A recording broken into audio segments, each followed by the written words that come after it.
Hello, everyone, and welcome to another episode of Reading the Comments. This is number 18. We keep on trekking right along, and I only have two comments to go over today, mostly because some of the comments that would count as the third would be several, congratulating on the 500th episode, that is. And rather than go through all of those, I'll just say thank you all for the congratulations on reading all of those episodes. It's quite a lot. It's been quite a journey, so I very much appreciate all of you who keep me going and for the support. So we'll count all of those as one comment here. So two more to go over. We'll start first here with episode number 287 for Daniel Edwards. This comment comes from the Goat Lady 50. Again, I have many questions. However, the Goat Lady writes, "It is over 2 minutes before Edwards' story is started. They fail to mention Moore had 2 Medals of Honor, but one was downgraded since you couldn't win 2 at a time." Well, Goat Lady, I'm going to call you Goat for now, if you don't mind. Goat, actually, I did respond back to you as well on YouTube and let you know that some corrections here. First of all, I do want to thank you for listening, first of all, through the first 2 minutes, which happened to be, I had to go back and listen to find out why, me going over the Medal of Honor mail call for that year. This was back in 2020, and I was going over how to write living Medal of Honor recipients. So curse me for giving out that little bit of information to the listeners who are interested in not only Medal of Honor recipients, but Medal of Honor recipient birthdays for those who are still alive, and other events and news that may be going along with the Medal of Honor.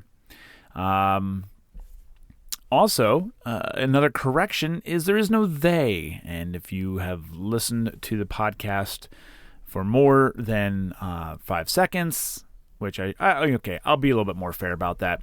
If you only listen to one episode, which since you're not a subscriber Goat, you would not have been listening long enough to know that I am a one-man show. I do all the research, I write it, I record it, I edit it, and I produce it all by myself. I would love help. It'd be fantastic. So if you are going to volunteer to help me out, you can be a part of the team and just reach out to me and let me know. And then other people can say they, because it'll be accurate then.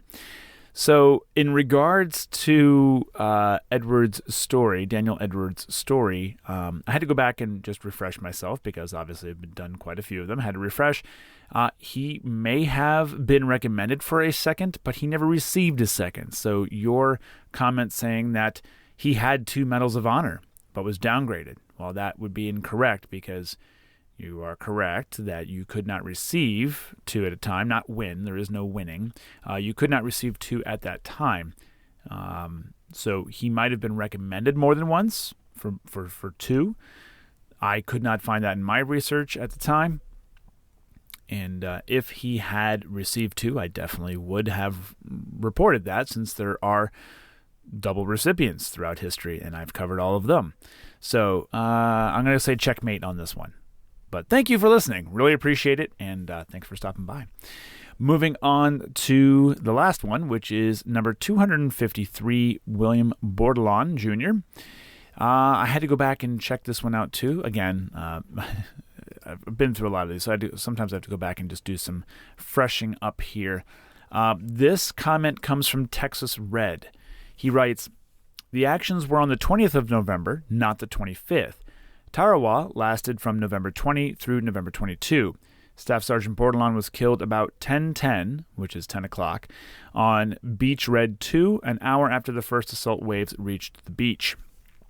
So I had to do a little bit, like I said, brushing up on this one, and also thank you for listening and for commenting. However, I'm a little confused where you got the 25th from, because I then listened to my own episode twice, mind you, to see where you got the 25th. I also went to the transcript that I wrote and is available on talesofhonorpodcast.com, and nowhere did I mention the 25th of November at all. So I'm not quite sure where you got that one from unless you were correcting somebody else, which there are no other comments under that video that states the 25th, so I'm not entirely sure. But while we're correcting people, I might as well help correct you. Man, I guess I'm just salty today, but we'll find out. According to the U.S. Naval Institute, the Battle for Tarawa was actually the 20th of November to the 24th of November, 1943. So you were off by a couple days there.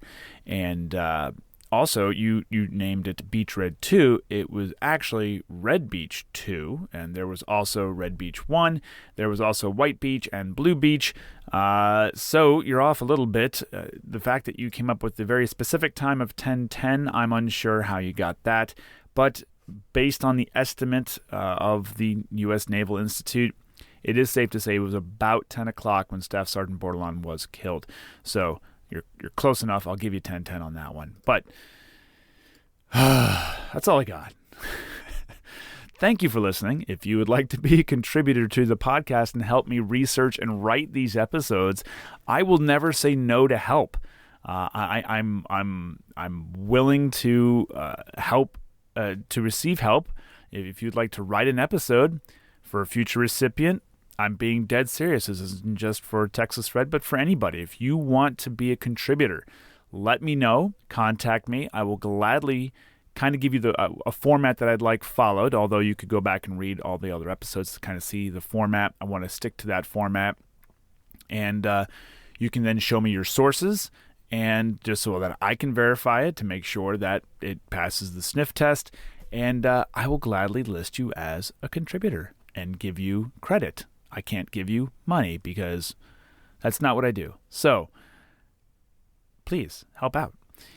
If not, you can contribute to leave me. You can leave me a comment to read on future Reading the Comment episodes, and I do appreciate all of the comments and support over the years, and that helps keep this going once again. So leave a comment over on Facebook or on YouTube, which is the more common one, and as long as it's family friendly, I will read it. Even if it's not, I'll just censor it and go from there. So that's it. Thanks all for listening.